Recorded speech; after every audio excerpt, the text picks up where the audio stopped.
나 요한은 너희 형제요 예수의 환난과 나라와 참음에 동참하는 자라. 하나님의 말씀과 예수를 증언하였으므로 말미암아 밤모라 하는 섬에 있었더니 주의 날에 내가 성령에 감동되어 내 뒤에서 나는 나팔 소리 같은 큰 음성을 들으니 이르되 내가 보는 것을 두루마리에 싸서 에베소, 서머나, 버가모, 두아디라, 사대, 빌라델비아, 라오디게아 등 7교회에 보내라 하시기로. 몸을 돌이켜 나에게 말한 음성을 알아보려고 돌이킬 때에 7 금 촛대를 보았는데 촛대 사이에 인자 같은 이가 발에 끌리는 옷을 입고 가슴에 금띠를 띠고 그의 머리와 털의 희기가 흰 양털 같고 눈 같으며 그의 눈은 불꽃 같고 그의 발은 풀무불에 단련한 빛난 주석 같고 그의 음성은 많은 물소리와 같으며 그의 오른손에 7 별이 있고 그의 입에서 좌우에 날선검이 나오고 그 얼굴은 해가 힘있게 비치는 것 같더라. 내가 볼 때에 그의 발 앞에 엎드려져 죽은 자 같이 되매 그가 오른손을 내게 얹고 이르시되 두려워하지 말라. 나는 처음이요 마지막이니 곧 살아있는 자라 내가 전에 죽었었노라. 볼지어다 이제 세세토록 살아있어 사망과 음부의 열쇠를 가졌노니 그러므로 내가 본 것과 지금 있는 일과 장차 될 일을 기록하라. 같이요. 내가 본 것은 내 오른손에 7 별의 비밀과 또 7 금 촛대라. 7 별은 7 교회의 사자요 7 촛대는 7 교회니라. 아멘. 살아있는 예수님이라는 제목입니다. 제가 대전에서 목회할 때 교인 중에 한 명이 신천지에 빠져 있고 또 신천지 교육을 한다라고 하는 이야기를 제가 들었습니다. 그래서 교회 신방 전도사님과 함께 그 집사를 만났어요. 그래서 제가 집사님에게 단도직입적으로 물어봤죠. 집사님, 신천지 믿어요? 그랬더니 아니요, 목사님 무슨 말씀이세요? 이전에는 잠깐 거기 가서 공부했는데 지금은 아니에요. 다시 물을게요. 집사님, 신천지 공부 이 아파트에서 가르친다는데 사실 아니에요? 아니요, 전혀 그런 일이 없어요. 또 그러더라고요. 제가 조금 시간이 있다가 시간을 지체한 후에 직접적으로 이런 질문을 했습니다.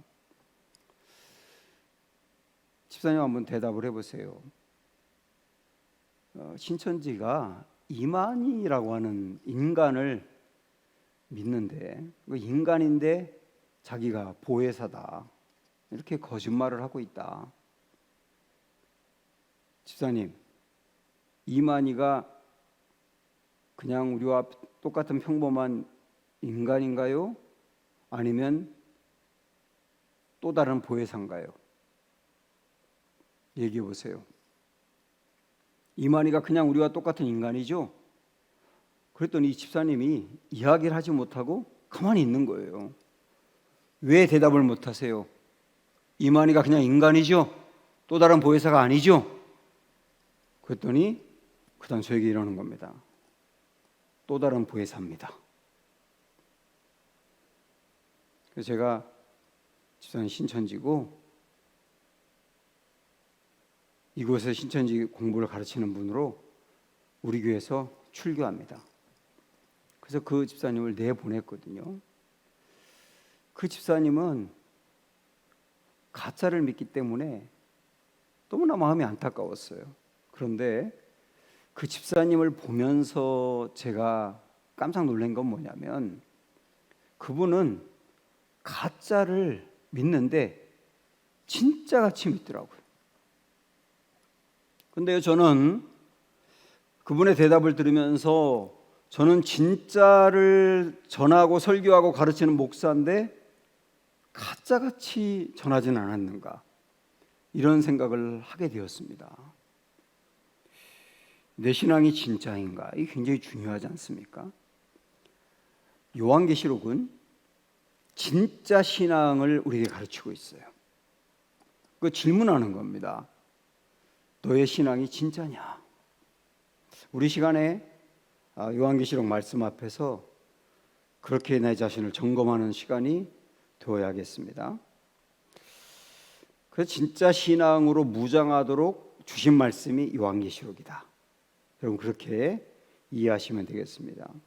지난번 도 말씀드렸지만 1세기 그 AD 90년경에 로마 황제인 도미티아누스라고 하는 사람이 기독교에 대한 박해를 대대적으로 가합니다.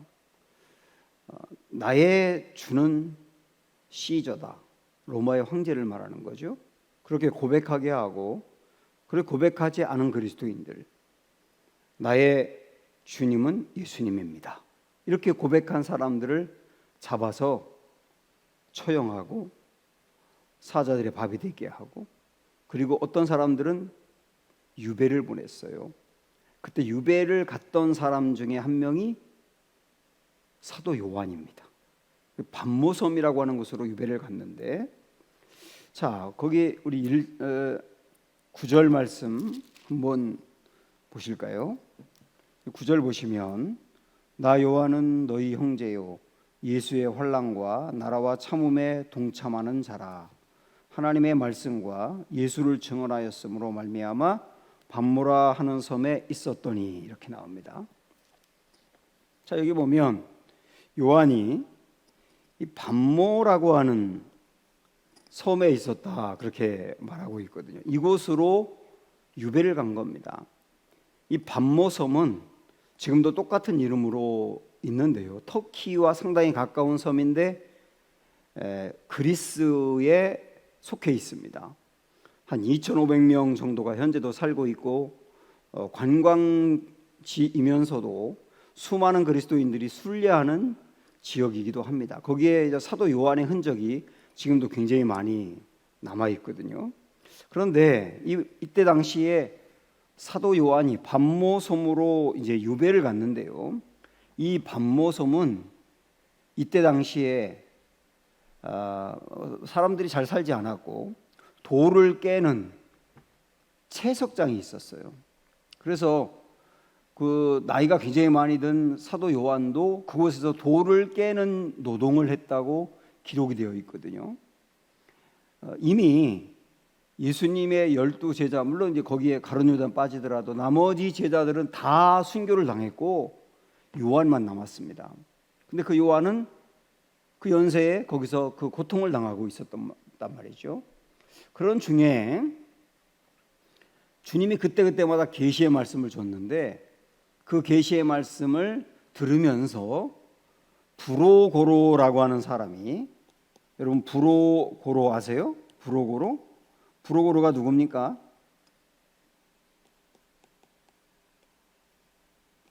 브로고로라고 하는 사람, 이 브로고로라고 하는 사람은 사도행전 6장에 나오는 7 집사 중에 한 명입니다. 이 7 집사 중에 한 명인 브로고로와 함께 반모섬으로 유배를 갔다고 기록이 돼 있어요. 거기서 요한이 계시를 받은 것을 이야기하면 브로고로가 지피라는 형식으로 요한계시록이 이렇게 세워지게 된 것입니다. 자, 이 환난을 당하면서 이곳에서 고통을 당하는 요한인데, 여기 우리 중요하게 9절에서 봐야 될 말씀이 뭐냐면, 자 뒤에 부분 보시면 요한이 왜 유배를 가게 됐느냐면 하나님의 말씀과 예수를 증언하였으므로 말미암아, 이렇게 되거든요. 그러니까 쉽게 말하면 예수님과 하나님의 말씀을 증언했기 때문에, 그 신앙 때문에 유배를 간 거잖아요. 무진 고통을 당한 겁니다. 그런데 자기가 유배를 가서 고통을 당하는 것을 어떻게 요한은 이해하고 있느냐, 여기 다시 9절 앞부분을 보시면 요한은 이렇게 이해를 하고 있습니다. 참 놀라운 말씀인데, 예수의 환난과 나라와 참음에 동참하는 자라라고 표현하고 있어요. 그러니까 요한은 지금 자기가 고통당하는 것을 뭐라고 이해하고 있느냐면 예수님이 당하신 환난에 내가 동참하고 있는 거다. 십자가를 말하지 않습니까? 예수님의 십자가에 내가 동참하고 있는 거다. 예수님의 십자가에 달려 돌아가심으로 말미암아 하나님의 나라를 이루어가는 거잖아요. 그 나라에 동참하는 거다. 그리고 그 하나님의 나라를 이루고 영혼을 건져내기 위해서 우리 예수님이 참으셨다고 나오잖아요. 참았다. 그 참음에 동참하는 거다.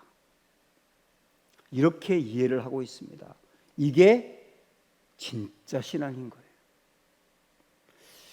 고난을 당할 때 요한은 고난이 나에게 억울합니다. 내가 예수님을 증거하다가 이 고난을 당하는데 내가 너무 억울합니다 라고 말하지 않았고, 이 고난 가운데서 나를 건져달라 그렇게만 말하지도 않았어요. 이 고난을 바로 이해하게 해달라. 이 고난은 예수 그리스도의 환난과 나라와 참음에 어떻게 하는 거라고요? 동참하는 거라고요. 자기의 고난을 그렇게 마음으로 받아들였다고요. 이게 진짜 신앙입니다. 자, 그런데 저나 여러분이나 이 말씀을 들으면서 사실 마음에 좌절이 생기지 않습니까? 우리도 고난을 당하는데 우리가 당하는 고난을 이렇게 이해해라.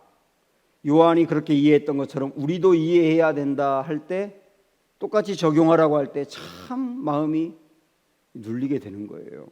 그래서 우리는 오늘 말씀의 초점을 요한이 고난을 당할 때 이렇게 이해한 것처럼 우리도 이해하기 위해서 힘쓰자, 이렇게 말씀드리고 싶지 않고, 또 초점은 뭐냐면 요한이 이 험악한 고난을 당하면서도 어떻게 자기의 고난을 예수님의 십자가에 동참하고 나라에 동참하며 참음에 동참한 일이라고 할 수 있었느냐, 그렇게 자기의 고난을 바라볼 수 있는 힘은 뭐였느냐, 그것에 초점을 두려고 하는 거예요. 다시 말하면 요한이 고난 중에 바라봤던 시선이 뭐냐, 바라본 시선이 뭐냐, 이 시선이 요한을 이런 사람으로 만들었다는 거죠. 그래서 현재 고난을 당하는 분이라든지 뭐 고난당하든 고난당하지 않든 우리의 신앙의 시선이 어디로 향해야 되느냐 하는 것에 초점을 두고 이 말씀을 보려고 합니다. 자, 어디에 요한은 시선을 두었는지 우리 18절 말씀을 보시면 나옵니다. 28절을 먼저 보시는 게 좋아요. 자, 같이 읽어보세요. 곧 살아있는 자라. 살아있는 자라. 누가 살아있는 자라는 겁니까? 예수님. 예수님이 지금 살아있는 자라. 이게 이제 오늘 말씀의 핵심이에요. 살아계신 예수님. 요한이 고난을 당하면서도 이길 수 있는 힘을 얻었던 그 이유는 뭐냐? 예수님을 살아계신 하나님으로 명백히 보고 확신할 수 있었다는 거죠. 이 살아계신 하나님, 이게 바로 핵심입니다. 지금도 주님은 살아계신 분이거든요. 이 살아계신 예수님을 볼 수 있느냐, 우리의 신앙의 눈으로. 그러면 고난마저도 이길 수 있는 강건한 힘을 얻는다는 거예요. 자, 그래서 이 말씀을 오늘 딱 우리가 중심으로 붙들고, 지금도 살아계신 이 주님은 무엇을 하고 있느냐, 이것을 우리가 볼 때 살아계신 주님을 더욱더 확신할 수 있어요. 자, 그러면 이제 10절, 11절로 한번 와볼까요? 자, 10절, 11절 보십시오. 시작. 주의 날에 내가 성령에 감동되어 내 뒤에서 나는 나팔 소리 같은 큰 음성을 들으니 이르되 내가 보는 것을 두루마리에 써서 에베소, 소모나, 버가모, 두아디라, 사데, 빌라델비아, 라오디게아 등 7교회에 보내라 하시기로. 큰 고난을 당하고 있는데 요한에게 주님이 음성을 들려준 거예요. 이 주님으로부터 들은 음성이 요한계시록이 된 겁니다. 그래서 우리는 이 말씀을 먼저 보면서 우리가 고난을 이겨내기 위해서 살아계신 주님을 볼 수 있어야 되는데, 주님이 살아계시다고 하는 게 어떤 거냐? 지금도 말씀하시는 분이다 하는 거예요. 말씀하시는 분이다. 여러분, 고난 중에 주님이 말씀하신다는 것을 아셔야 돼요. 고난 중에 주님이 말씀하십니다. 그리고 고난 중에 전하라고 주신, 7교회 전하라고 주신 이 말씀은 굉장히 엄청난 거였어요. 이 엄청난 세계를 먼저 보고 나니까, 말씀으로 듣고 나니까 지금 자기가 당하고 있는 고난이 작아 보인 거죠. 그래서 우리도 고난 중에 주님이 특별히 말씀하신다는 것을 알고 그 음성을 들을 수 있어야 되는 겁니다. 그러면 큰 세계를 주님이 보여주기 때문에 이길 수 있는데, 설령 우리가 보여주는 것이 큰 세계가 아니어도 괜찮아요. 고난 중에 그때그때마다 들려주시는 음성이 고난을 이기게 한다. 이걸 일단 첫 번째로 붙여보시면 됩니다. 자, 그리고 고난 중에 주님은 음성을 들려주었을 뿐만 아니라 예수님의 모습을 보여주었어요. 그 예수님의 모습이 어떤 거였는지 우리 13절부터 자세히 보려고 합니다. 요한이 보았던 예수님의 음성, 예수님의 모습. 자, 읽지 말고 그냥 한번 13절부터 보겠는데요. 이 13절부터 나오는 이 말씀은 굉장히 상징적이에요. 그래서 지금 우리가 이 말씀을 읽으면 이게 무슨 뜻인지 금방 알지 못합니다. 그러나 하나님이 내려주신 계시는, 계시를 받는 사람은 알 수 있는 거거든요. 그래서 지금 우리는 이 말씀을 금방 이해하지 못하고 해석을 해야 되지만 1세기에 고난당하고 있는 7교회의 성도들은 이 말씀을 딱 들을 때 이게 무슨 말인지 금방 알아요. 그래서 그들이 안다라고 하는 것을 우리가 생각을 하면서, 그들이 어떻게 아느냐 하면, 지금 이 전해주는 말씀은 구약적인 배경이 굉장히 강합니다. 구약을 알고 있는 사람들은 이 말씀이 어떤 것인지 아는데, 여러분도 그렇게 생각을 하시면서 한번 13절부터 하나하나 예수님의 모습을 보도록 하겠습니다. 9가지 예수님 모습이 나옵니다. 9가지 모습. 자, 13절 보시면 촛대 사이에 인자 같은 이가, 여기 인자 같은 이라고 나와 있는데, 인자 같은 이는 누구예요? 예수 그리스도시죠. 예수 그리스도. 예수 그리스도의 모습이 보이는데요. 자, 첫 번째부터 발에 끌리는 옷을 입고, 이게 첫 번째인데, 여기서 여러분들이 초점을 두셔야 될 게 뭐냐면, 끌린다, 발에 끌린다라고 하는 건데요. 발에 끌리는 옷을 입었다. 누가 생각이 납니까? 제사장 생각이 나시죠. 구약적인 배경으로 이해하자 그랬잖아요. 제사장의 모습을 여기서 이야기하는 겁니다. 제사장들은 원래 발에 끌리는 긴 옷을 입었거든요. 그래서 이 모습은, 발에 끌리는 옷을 입었다라고 하는 것은 예수님이 누구라고 보여주느냐면 제사장이라고 보여주는 거예요. 제사장. 그래서 첫 번째는 제사장이신 예수님을 보여주고 있는 겁니다. 제사장이 누굽니까? 사람들과 하나님 사이를 연결하는 분이시죠. 그래서 우리와 하나님 사이를 연결하시는 분, 주님이 지금도 우리와 하나님 사이를 연결하고 있다라고 하는 것을 강조하는 게 첫 번째 예수님의 모습인 거예요. 그 다음에 두 번째 보면 가슴에 금띠를 띠었다 그랬는데, 여기 이제 핵심은 금띠라고 하는 것을 보셔야 되는데요. 우리는 이 말씀 보면서 금띠를 띠었다라고 하는 것을 어떻게 생각을 해야 되느냐면, 금띠를 띠었던 사람은 사실은 왕이었어요. 왕. 그래서 이 두 번째 예수님이 보여주는 모습은 왕이라고 하는 겁니다. 왕.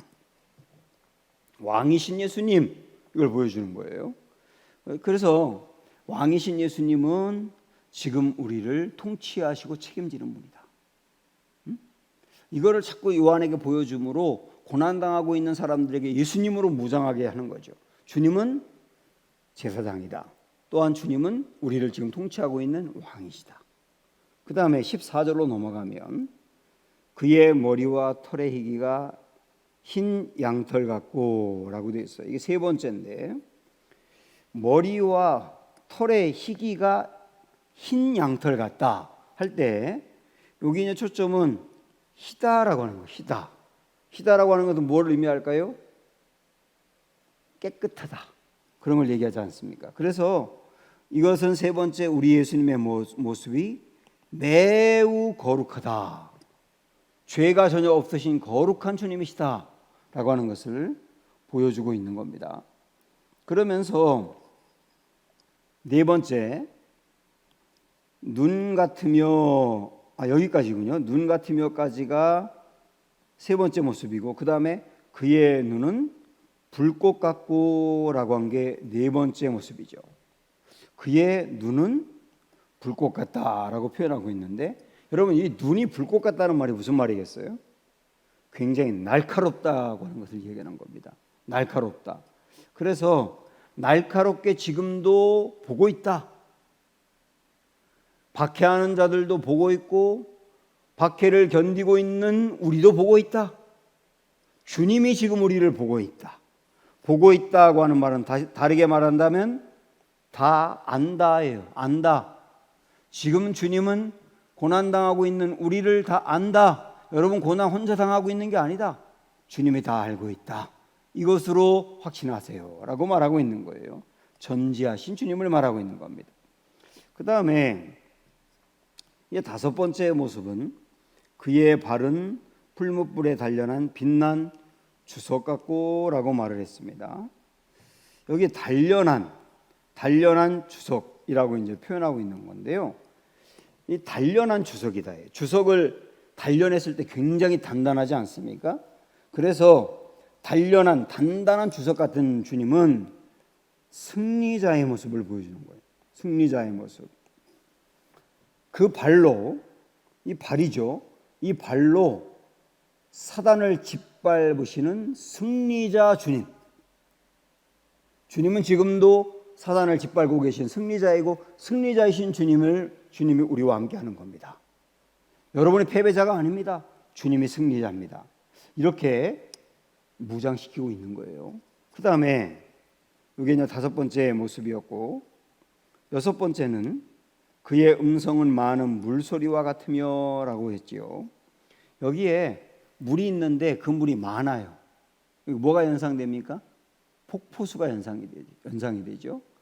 굉장히 많은 물이 폭포수같이 막 내려오는 모습.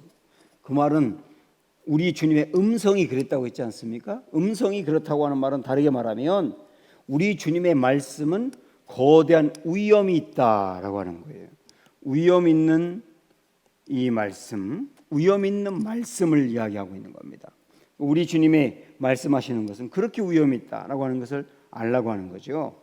그 다음에 일곱 번째는 그의 오른손에 일곱 별이 있고 라고 나와 있는데요. 여기에 초점은 이제 오른손에 초점을 두셔야 되는데, 보통 성경에서 이제 오른손 그러면 더 강한 힘이 있는 손, 이런 의미가 있습니다.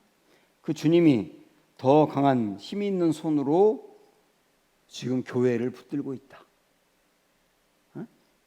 교회를 붙들고 있다. 그 힘으로 붙들고 있다. 이런 의미로 여러분 이해하시면 되겠습니다. 주님이 그 의로운 오른손, 힘 있는 오른손으로 교회를 붙들고 있으니 여러분 주님이 붙들고 있으니 힘을 내세요. 이렇게 이야기를 하고 있는 거예요. 여러분 이건 지금 말씀을 들으면서 그냥 강해로만 생각을 하지 마시고 고난당하고 있는 우리에게도 주님이 똑같은 말씀을 주신다라고 하는 것을 이해하시면서 들으시면 됩니다. 고난당하는 우리를 주님이 붙들고 있다. 그 다음에 그의 입에서 좌우에 날선검이 나오고 라고 되어 있는데요. 이게 여덟 번째죠. 입에서 좌우에 날선검이 나온다. 이 날선검이라고 하니까 여러분께서는 에베소서에 있는 말씀을 가지고 이 날선검이 말씀을 이야기하는 게 아닌가 하는 생각을 할 수 있는데, 여기에 있는 날선검에 대해서는 계시록 19장 15절 말씀을 우리가 이해하면 좋은데요. 제가 한번 읽어드릴게요. 그의 입에서 예리한 검이 나오니 그것으로 만국을 치겠고 친히 그들을 철장으로 다스리며 또 친히 하나님 곧 전능하신 이의 맹렬한 진노의 포도주 틀을 밟겠고, 이렇게 돼 있어요. 이 19장 15절인데 입에서 나오는 검으로 그렇게 하겠다 했는데 여기 보면 만국을 치겠다, 철장으로 다스린다, 그 다음에 밟는다. 이건 뭘 의미하겠습니까? 심판을 얘기하는 겁니다. 심판. 그래서 8번째 우리 주님에 대해서 그리고 있는 모습은 뭐냐면 심판하시는 주님이시다. 지금 교회를 박해하며 성도를 박해하는 그들을 주님은 짓밟는다, 날성검으로 친다, 이렇게 말씀하고 있는 거예요. 결국 심판하여 승리하게 하시는 주님을 이야기하는 거죠. 그 다음에 마지막에 9번째가 그 얼굴은 해가 힘있게 비치는 것 같더라라고 말씀하고 있습니다. 여기에 해는 해인데 힘있게 비치는 해라 이렇게 표현하고 있거든요. 힘있게 비치는 해다라고 말씀하고 있는데 여기에 힘있게 비친다라고 하는 것, 다른 거 한번 지워볼게요. 힘있게 비친다라고 하는 것은 여러분 어떻게 이해를 하시면 좋으냐면 아주 강력한 주님의 영광을 이야기하고 있습니다. 전 이 말씀을 보면서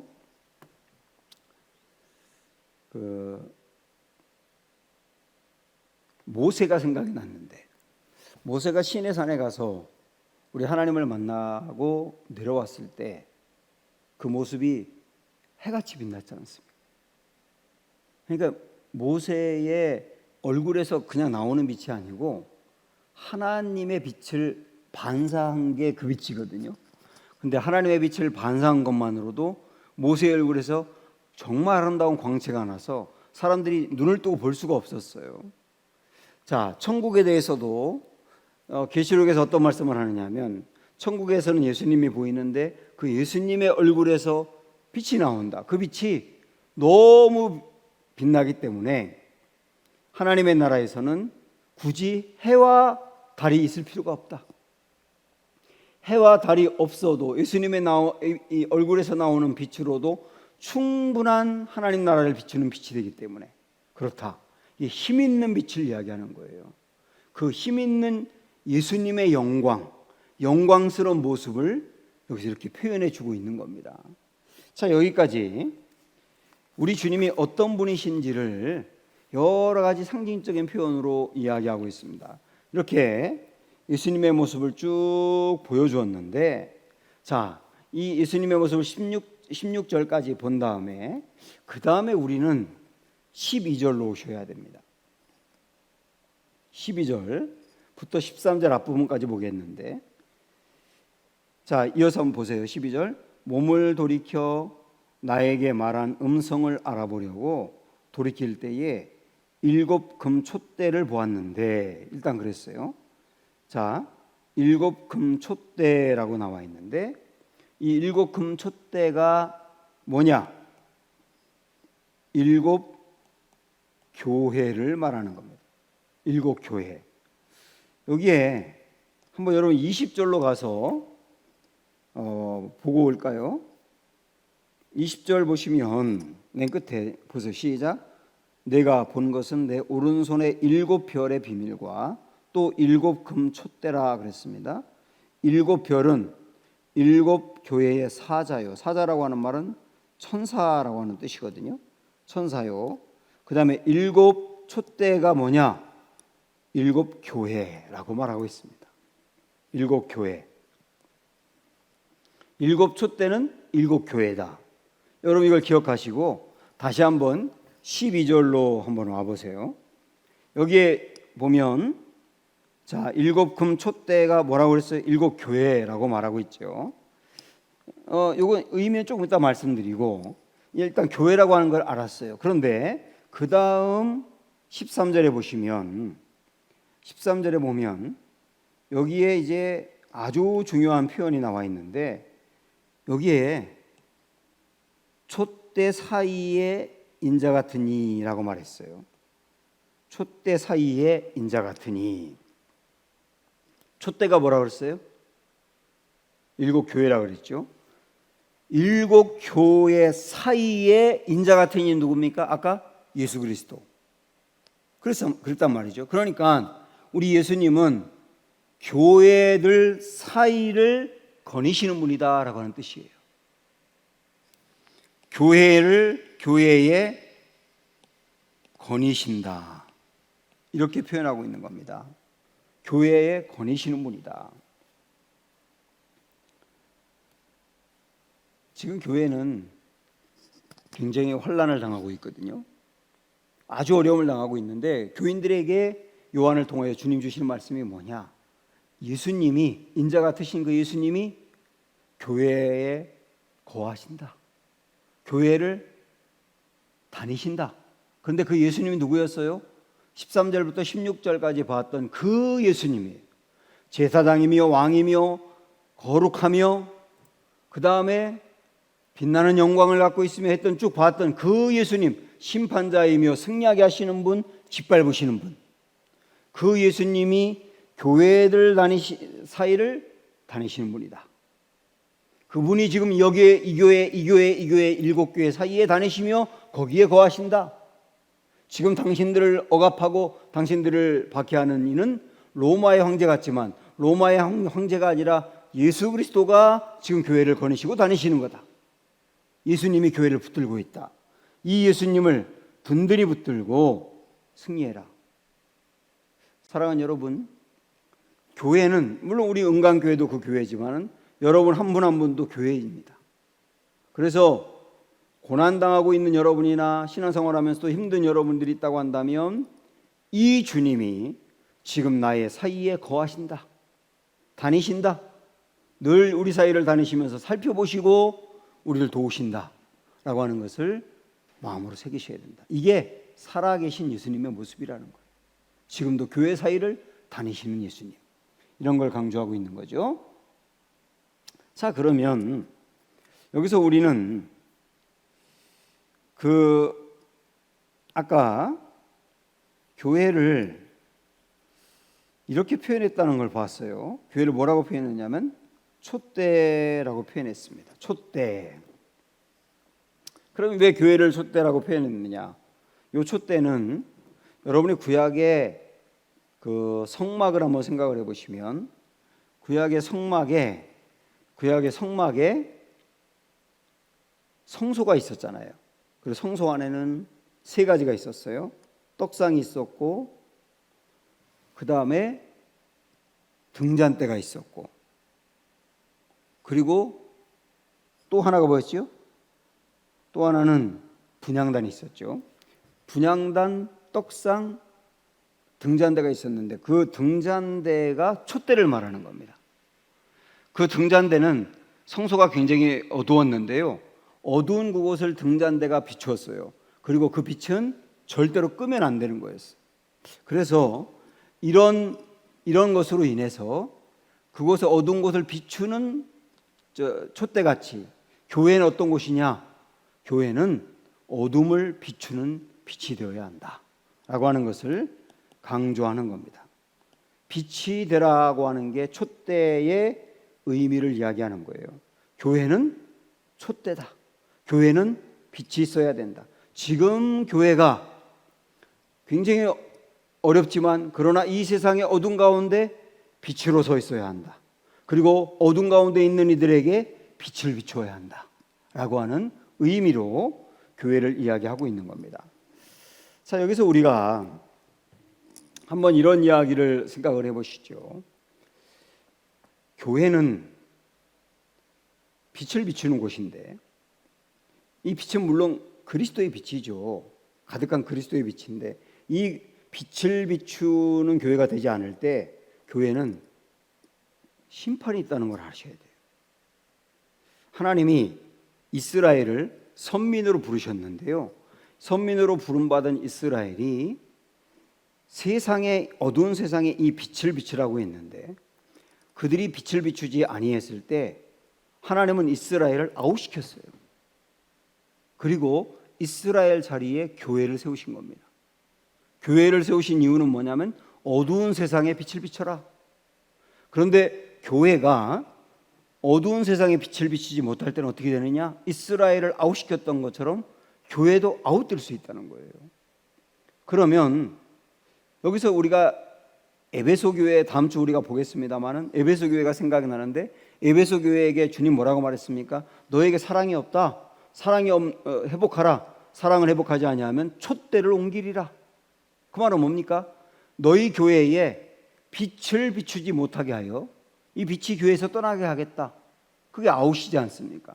그럼 어떻게 되느냐? 교회도 오늘날 이 빛을 비추지 않을 때 아웃이 되면 이 교회 안에 생명이 떠나가게 됩니다. 교회에 오지만 교회 안에 생명을 잃어버리게 되고요. 살아나는 사람이 없어지게 되고 회심의 역사라든지 구원의 역사라든지 이런 걸 볼 수가 없고 교회는 부흥을 멈추게 됩니다. 목회자인 제가 제일 무서워하는 게 뭔지 아세요?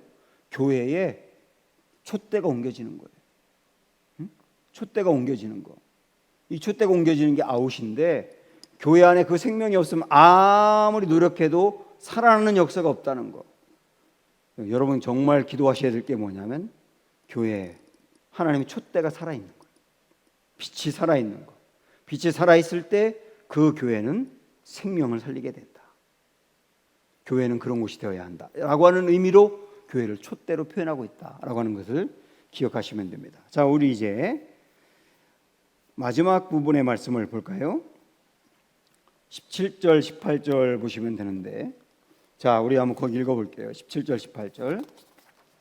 내가 볼 때에 그의 발 앞에 엎드려져 죽은 자같이 되매 그가 오른손을 내게 얹어 이르시되 두려워하지 말라. 나는 처음이요 마지막이니 라고 그렇게 나와 있습니다. 먼저 17절 이 말씀을 보면 우리 주님이 요한에게 말씀하는 건데, 요한은 굉장히 고난을 당하고 있는 상태인데 그가 이 광경을 보면서 죽은 자같이 되었을 때 우리 주님이 그에게 두려워하지 말라 이렇게 말씀하면서, 두려워하지 않아야 될 이유가 뭐냐? 우리 주님은 처음이요 마지막이다. 그러니까 우리 살아계신 주님을 지금 보고 있는데 살아계신 주님은 누구냐? 처음이요 마지막이다. 우리 지난주에 처음이요 마지막이다를 봤지 않습니까? 알파와 오메가가 처음이요 마지막인데 지난주 봤던 거 여러분 상기해 보세요. 처음이요 마지막이라는 의미가 뭐겠습니까? 시작도 주님이 했지만 주님은 끝을 보시는 분이다. 끝을 보시는 분. 이게 마지막이다라고 하는 의미인데, 지금 고난을 당하고 있는 이 교인들에게 우리 주님이 하신 말씀이 뭐냐면, 지금까지 예수님을 이렇게 보여준 다음에 이 예수님은 끝을 보시는 분이다. 결국 마지막이 있다, 심판이 있다, 구원이 있다. 여러분들이 고난을 당하지만 그것이 끝이 아니다. 반드시 건져내는 마지막 날이 있다. 이렇게 무장을 하면서 그러니 두려워하지 말라라고 말씀하고 있는 겁니다. 우리에게도 주시는 말씀이에요. 그 다음에 또 하나 두려워하지 말아야 될 이유가 있습니다. 자, 18절 우리 말씀을 다시 보시면 읽어보세요. 그 살아있는 자라 그러면서 내가 전에 죽었었노라 이렇게 말씀하고 있습니다. 두려워하지 말아야 될 이유를 말씀하면서 내가 전에 죽었었노라 그렇게 말씀해요. 여러분 이걸 한번 생각을 해보세요. 전에 죽었는데 지금은 살아있다는 거죠. 우리는 죽음이 참 두렵습니다. 왜 두려운지 아세요?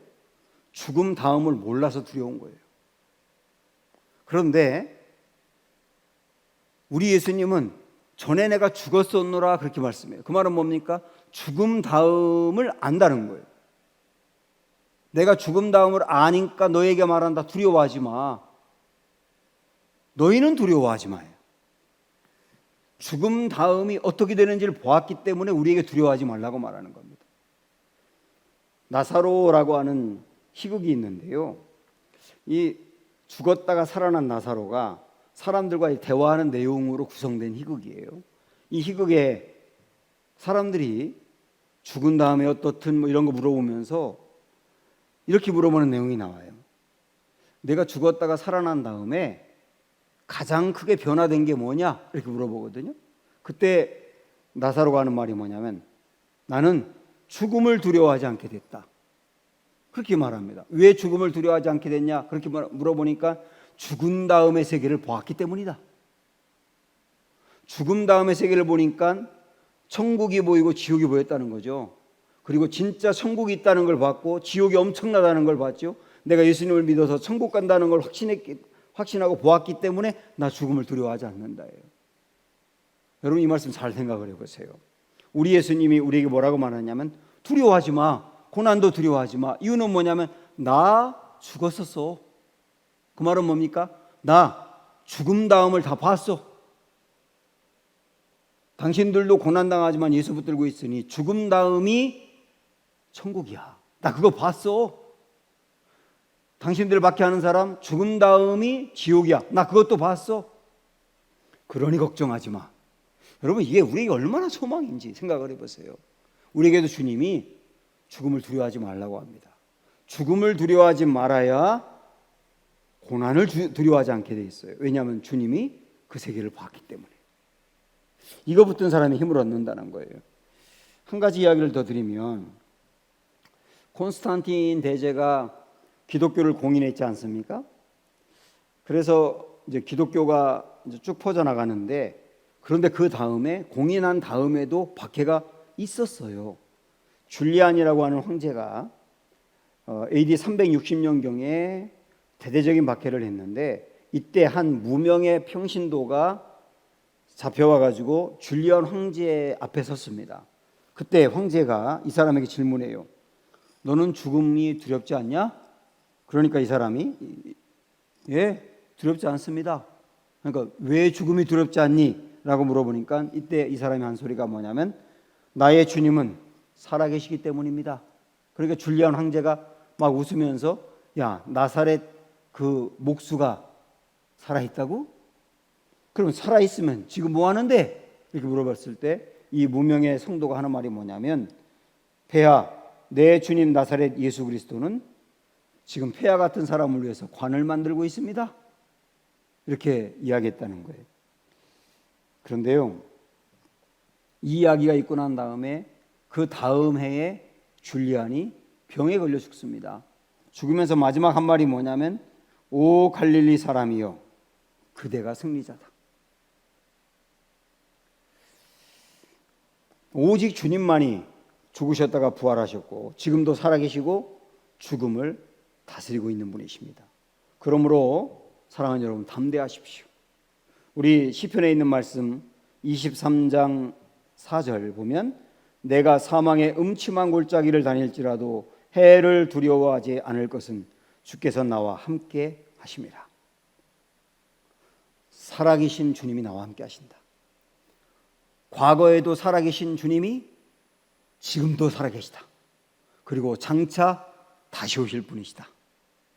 살아계신 그 주님이 우리와 지금 함께한다. 여러분 이 말씀을 마지막으로 딱 붙드셔야 됩니다. 나의 주님은 살아계시다. 그걸 붙들 때 우리는 고난을 이겨내며 승리할 수 있을 것이다 라고 하는 말씀 우리에게 주셨습니다. 지금도 이 말씀 붙들고 승리하는 우리 모두가 되기를 축복합니다. 자, 기도하겠습니다. 오늘 우리에게 주신 이 말씀 붙들고 이 시간에 합심하여 통성으로 다 같이 기도하기 원합니다. 살아계신 주님입니다. 나의 하나님은 살아계신 주님, 살아계신 주님 붙들고 고난을 이겨내며 고난 가운데 두려워하지 않고 승리하는 삶을 살아가기를 위하여 다 같이 기도하겠습니다. 하나님 아버지, 오늘 이 말씀을 우리에게 주셔서 감사합니다.